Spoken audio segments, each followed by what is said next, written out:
Cucurbita pepo.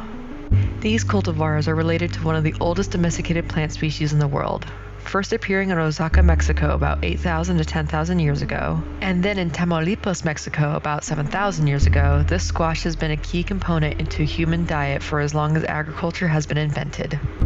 Although the winter squash are the most iconic of the species, there are also many summer squash varieties that feed the world today. Cucumber, chayote, zucchini, patty pan, and crookneck are the most commonly grown. There is one contender in the same genus that may take the crown for the most iconic gourd. That would be Cucurbita maxima. These are the largest of the cultivars, with the record biggest individual being over 2,000 pounds. The heaviest pumpkin weighed in at 2,749 pounds, presented by Travis Geigner at the 50th Safeway World Championship Pumpkin Weigh-Off, held at Half Moon Bay, California. The squash that we are all familiar with at this point have been cultivated all across the Americas from about 3,500 years ago, most predominantly in the United States, Mexico, Central America, and into southern Peru, Ecuador, and Colombia. The natives roasted the flesh and seeds, dried the pulp to grind into a flour, and was commonly mixed with many hearty soups. Not only was this a major food source for the Native Americans, but it also served as a crafting material, woven into mats, made into storage containers, and often bowls. By the early 1600s, European colonists quickly understood the importance of pumpkins and made it a staple to their own supplies. A poem from about 1630 shows how integral it has become to their diet. For pottage and puddings and custard and pies, our pumpkins and parsnips are common supplies. We have pumpkins at morning and pumpkins at noon. If it were not for pumpkins, we should be undone.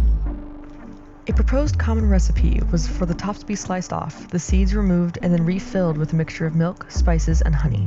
The resulting concoction was baked into hot ash. This is said to be the origin of our modern pumpkin pie.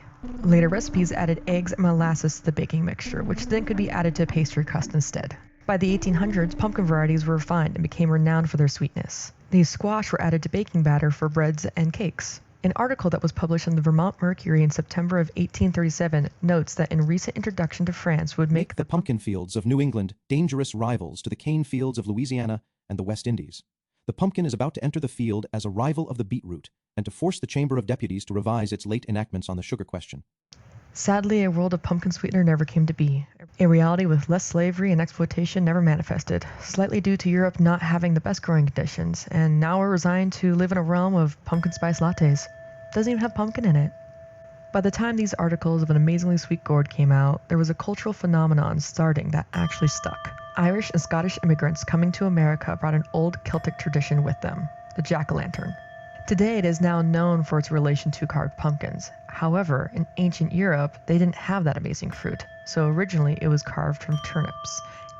Ghastly little faces were carved into the tuber. It was hollowed out and then stuffed with burning coals or wooden embers.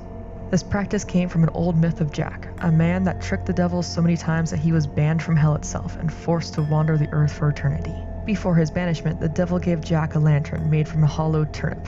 The light in the center of it was said to be the fragments of hell itself, or made from Jack's own rejected soul. Luckily for the new Irish Americans, pumpkins were very easy to carve and hollow out, so the tradition was able to spread much more effectively. A small practice from the 17th century England is now an international icon for spooky season. Modern pagan groups also have their own associations with the squash as well. Of course, after the jack-o'-lantern, the squash developed more connotations with magic.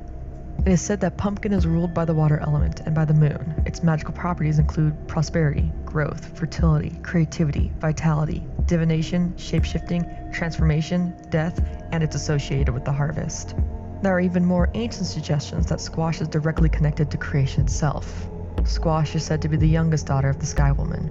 She is the interconnection of all life, a symbol of balance and harmony. She is the support and the cover for her sisters, and for the community that cultivates her. There is evidence of squash seeds being included in a 2,000-year-old Peruvian burial, showing just how connected this plant was to ceremony and spirituality.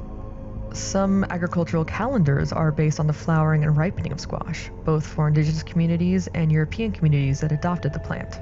Harvest festivals start when the first squash is finally ripened and end when the last one is picked. For warmer climates, the start of the planting season is often correlated to the first squash blossom. All of the well-known cultivars are rather new, and they don't have many traditions or beliefs around them. Zucchini, for example, wasn't really a thing until the 1900s, and it was mostly only grown in Italy or the Americas. Most of its magic associations, therefore, are related to Italian and Native American food traditions. However, due to its rather unique shape, it is also used for spells for fertility, or abundance and prosperity.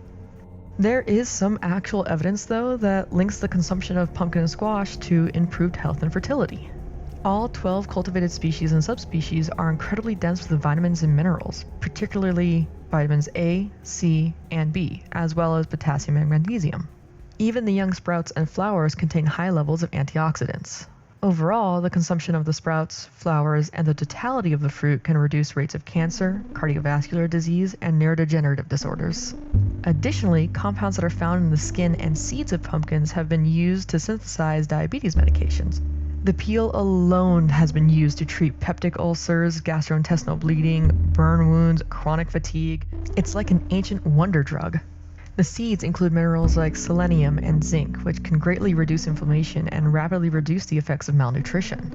The high levels of omega-6, vitamin C, and B, as well as their fair levels of zinc, magnesium, and selenium, can boost fertility in both males and females.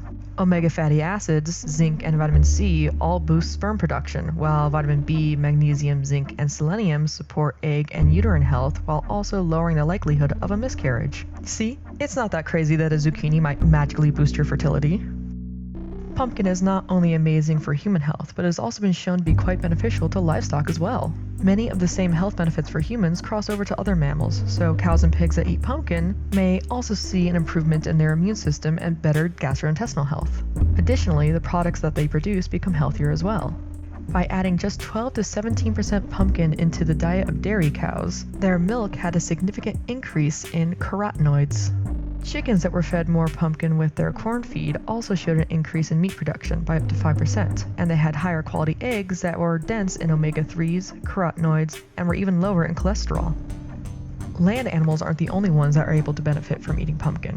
Several fish species are known to devour the delicious gourd whenever it washes into waterways after a flood. Carp, koi, pacu, red-tailed catfish, and even some species of shark have actually been seen doing this naturally. And, just like supplements to land-dwelling livestock, a small inclusion of pumpkin into an aquarium can actually improve the immune systems and disease prevention of all the fish. I hope you had a little fun and learned a little something about pumpkins today. Remember to look elsewhere for more information, and I hope you feel inspired to try something out. The worst thing that can happen is that you learn. Stay curious, and thank you for watching.